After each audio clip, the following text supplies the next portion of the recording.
या पति चोर के अकाउंट में डाले हैं या उनकी अन्य गर्लफ्रेंडों के अकाउंट में डाले हैं। आदिल, मेरे जेवर जो मेरी माँ ने मुझे बनाए थे मेरी शादी के लिए, मेरी ज़िंदगी के लिए, आदिल उस दिन तुम्हारी आंख में आंसू था कि राखी तुमने अपने जेवर बेचकर, तुम्हारा लाइफ इंश्योरेंस निकाल कर, 75 लाख वो मेरा लाइफ का इंश्योरेंस, और 70 लाख 60-70 लाख में मेरे जेवर बेचकर मैंने आपके लिए बिजनेस में डाले। आप रोए थे उस दिन। आदिल, भूल कैसे गए? तुम दुनिया से झूठ बोल सकते हो, अल्लाह से नहीं। तुमने कहा 1 साल में मैं पैसे दे दूंगा, उसके बदले 1 साल के ऊपर हो गया। आप मानने के लिए तैयार नहीं है। प्लीज मुझे तो नहीं, पुलिस को तो जवाब दो, देश की जनता। तो अभी आपने राखी सावंत जी और आदिल के संबंध में ये वीडियो सुना। अब इस पर मैं थोड़ी ऐसी चर्चा करना चाहूँगा कि ताकि हमें समझ में आए कि ये जो दिक्कतें, ये जो समस्याएं संबंधों के बीच पैदा होती हैं, एक्चुअल में इनके कारण क्या हैं और क्या उन कारणों का कोई निवारण हो सकता है कि भविष्य में कभी किसी राखी सावंत के जीवन में या कभी किसी भी महिला के जीवन में इस प्रकार की समस्या पैदा ही ना हो सकें। तो इस पर ही आज का ये चिंतन है और इस पर मेरे पास एक स्पष्ट समाधान भी है, तो इसको आप अंत तक देखिएगा।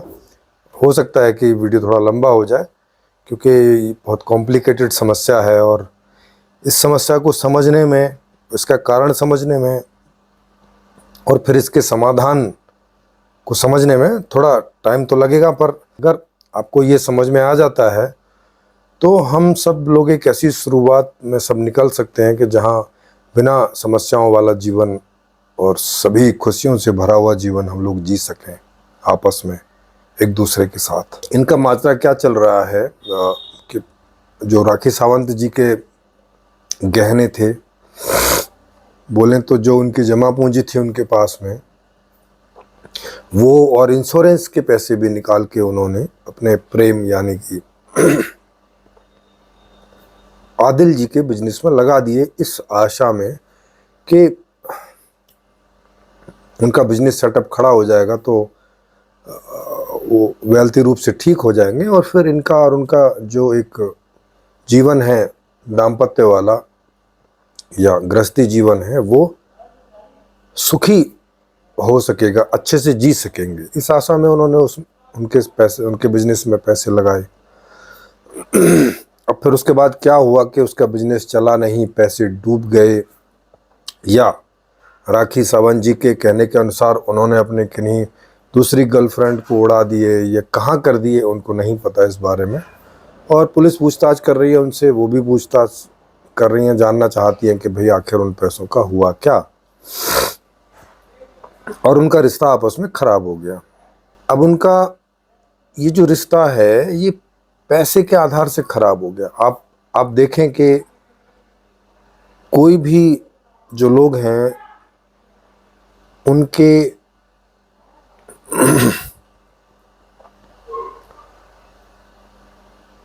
तो देखें कि इसमें कहाँ पे गलती हो रही है, कहाँ पे फॉल्ट है।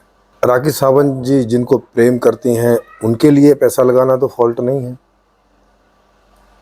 है ना। कोई भी जिनको प्रेम करते हैं, माने जैसे माता पिता अपने बच्चों को प्रेम करते हैं उनके लिए, या बहन भाई के लिए, या एक भाई बहन के लिए, या दूसरे भाई के लिए, अगर ऐसे पैसा इन्वेस्ट करता है, देता है, तो वो इसी आशा में देता है कि इसका भी जीवन अच्छा हो जाएगा और फिर बाद में ये मुझे पैसा लौटा देगा, या साथ रहेंगे तो अच्छे से जीवन जिएंगे, इस आशा में ही करते हैं। अब बिजनेस तो बिजनेस है, आज का पूंजीवादी व्यवस्था है जिसमें कि बिजनेस कब डूब जाए कह नहीं सकते।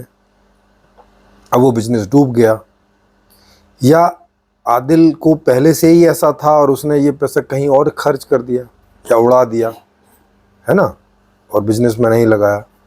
दोनों सूरत हो सकती हैं, दोनों सूरतों से हम लोग समझ सकते हैं कि चाहे पैसा बिजनेस में चला गया, लौट के नहीं आया, और चाहे उसने और कहीं खर्च कर दिया अपने व्यक्तिगत सुख के लिए या जिसे वो प्यार करते होंगे उनके लिए। लेकिन यहाँ एक तरफ एक रिश्ता खराब हो गया, राखी सावंत जी का और आदिल जी का आपस में। तो इसके मूल में कारण हमें क्या दिख रहा है? इसके मूल में कारण दिख रहा है पैसा, है ना। कि ये पैसे की वजह से ये जो एक रिश्ता ठीक ठाक चल सकता था, बहुत ज़्यादा दिन नहीं तो एक समय तक चल सकता था, वो भी नहीं चल पाया। और राखी सावंत जी की पूरे जीवन की कमाई होगी वो, नो डाउट। अगर इंश्योरेंस में से भी पैसे निकाले हैं और गहने बेचकर निकाले हैं तो सीधी सी बात है कि उनके पास चल संपत्ति ज़्यादा नहीं रही होगी, तो अचल संपत्ति को उन्हें चल संपत्ति बना के और उसमें देना पड़ा। तो उनकी भी कोई माली हालत बहुत ठीक नहीं होगी अभी, जिससे कि उन्हें इस बात का भी कष्ट हो रहा। अगर उनके पास भी करोड़ों अरबों रुपए और हुए होते तो शायद उनको ये इतना दुख नहीं होता जितना अभी उन्हें दुख हो रहा है, क्योंकि उनका जीवन भी पूरा इसी पर ही टिका हुआ है। और ये सब चला जाएगा तो अब वो आगे का जीवन कैसे निकालेंगे, क्योंकि आज की दुनिया में पैसे कमाना इतना आसान नहीं है। अच्छे अच्छे धुरंधर इस मार्केट में पानी मांग जाते हैं, अच्छे अच्छों की स्थिति खराब हो जाती है। वो चाहे आप अमिताभ बच्चन को लगाएं या कितने सारे एक्टर हुए हैं जिनके जीवन में खराब दौर आए हैं, राजेश खन्ना, वो चाहे खिलाड़ी हों चाहे जो भी कोई हो। तो ये आप देखेंगे कि ये जो ऐसी अनिश्चितता है जीवन की, जो कि नो डाउट क्योंकि पैसे के ऊपर डिपेंड है, तो पैसा हमारे पास जितना ज़्यादा होगा तो उतना हमें लगता है कि हम सुरक्षित हैं। लेकिन आप देख सकते हैं कि वो धीरे धीरे पैसा बनाने के चक्कर में कब जेब से निकल जाता है मालूम नहीं चलता, है ना। कई सारे ऐसे उदाहरण हैं जीवन में। तो ये ऐसा होता क्यों है? और पूरी दुनिया में हम जानते हैं कि केवल 10% लोग हैं जिनके पास में बहुत पैसा होता है। 90% का तो जैसे तैसे बस खाना पीना चलता ही है, उनके पास ऐसा कुछ नहीं होता जिससे कि वो कोई बहुत अच्छी ज़िंदगी जी पाए, है ना। वो तो इस रेस से ऐसे ही बाहर हैं। ये तो उदाहरण मैं उनका बता रहा हूँ जो अपने जीवन में कुछ हद तक सफल हैं या बहुत हद तक सफल थे और फिर असफलता के जड़ों में पहुँच गए, बहुत सारे कर्जे में भी पहुँच गए, है ना। तो क्या इसका कोई ऐसा सॉल्यूशन हो सकता है जो कि ऐसी स्थिति ना आए जीवन में, अच्छे खासे रिश्ते बर्बाद ना हो? आप भी अपने रिश्तों को देख रहे होंगे घर में कि वो भी पैसे के कारण बहुत सारे रिश्ते खराब होते हैं। माता पिता बच्चों के रिश्ते खराब हो जाते हैं क्योंकि बच्चे बड़े होकर उनकी ढंग से देखभाल नहीं कर पाते। माता पिता को लगता है कि ये पैसा कहीं और खर्च कर रहा है, अपनी पत्नी पर या अपने बच्चों पर हमारा ध्यान नहीं रख रहा है। और कोई ऐसा कर भी रहा होता है तो सीधी सी बात है कि उसके पास थोड़े पैसे हैं, वो कहाँ कहाँ खर्च करे, है ना। ये समस्या उसको आती है। बीवी के ऊपर खर्च नहीं करे तो उससे संबंध खराब होते हैं, बच्चों के ऊपर खर्च नहीं करे तो उससे संबंध खराब होते हैं, सबको थोड़े थोड़े खर्च करे तो सबसे संबंध खराब होते हैं। सबको लगता है कि हमें जितना चाहिए उतनी देखभाल ये आदमी कर नहीं रहा है ना। ये तो पैसों से हर जगह पे मतलब हर एक संबंधों में समस्या खड़ी हो रखी है। तो अब मैंने एक ऐसा समाधान निकाला है, उस समाधान को डिटेल में पढ़ने के लिए तो इस वीडियो के डिस्क्रिप्शन में संपूर्ण समाधान किताब है एक पूरी, जिसको आप फ्री में उसका PDF डाउनलोड कर सकते हैं और पढ़ सकते हैं, फ्री में है। उसमें एक नई ऐसी व्यवस्था दी है जो बिना पैसे वाली है, जो पैसे पर आधारित नहीं है, जिस व्यवस्था में खरीदना और बेचना नहीं होता। वो ऐसी व्यवस्था है कि जिसमें जिसको जो चाहिए, जब चाहिए, जितना चाहिए, जहाँ चाहिए वो मिलता रहेगा। एक ऐसी व्यवस्था है कि जिसमें बच्चों को अपने माता पिता पर आर्थिक रूप से निर्भर रहने की ज़रूरत नहीं है, माता पिता को अपने बच्चों पर आर्थिक रूप से बुढ़ापे में रहने की ज़रूरत नहीं है, पति और पत्नी को एक दूसरे पर आर्थिक रूप से निर्भर रहने की ज़रूरत नहीं है। वो चाहे स्त्री हो, पुरुष हो, लड़का हो, लड़की हो, है ना, और चाहे किन्नर हो, किन्हीं को भी किसी भी दूसरे आदमी पर निर्भर रहने की ज़रूरत नहीं है। उस व्यवस्था में हर आदमी सीधा सिस्टम से मांग करेगा, उसे जो भी चाहिए, जो भी प्रोडक्ट्स और सर्विसेज चाहिए, जो भी फैसिलिटीज़ और सब कुछ, जो सुख सुविधाएं जीवन में जितनी भर भी होती हैं, जो भी चाहिए वो सब उसको डायरेक्ट मांग करेगा और उसको वो बिना किसी शर्त पे मिलती रहेंगी। 25 साल से लेके 50 साल के बीच के लोगों पर केवल एक शर्त है कि उन्हें उनके रुचि के अनुसार और टैलेंट के अनुसार कोई एक काम करना अनिवार्य होगा, जो भी सिस्टम उन्हें देता रहेगा, वो भी 4 से 5 घंटे 25 से 50 साल की उम्र के दौरान ही, बस। उसके बाद कोई शर्त नहीं है और 25 के पहले कोई शर्त नहीं है। सारी चीज़ें जो भी दुनिया में उपलब्ध होती हैं, जो भी सुख सुविधाएं सब उपलब्ध होती हैं, वो सबको उनकी मांग के अनुसार मिलती रहेंगी। इस प्रकार की एक व्यवस्था है।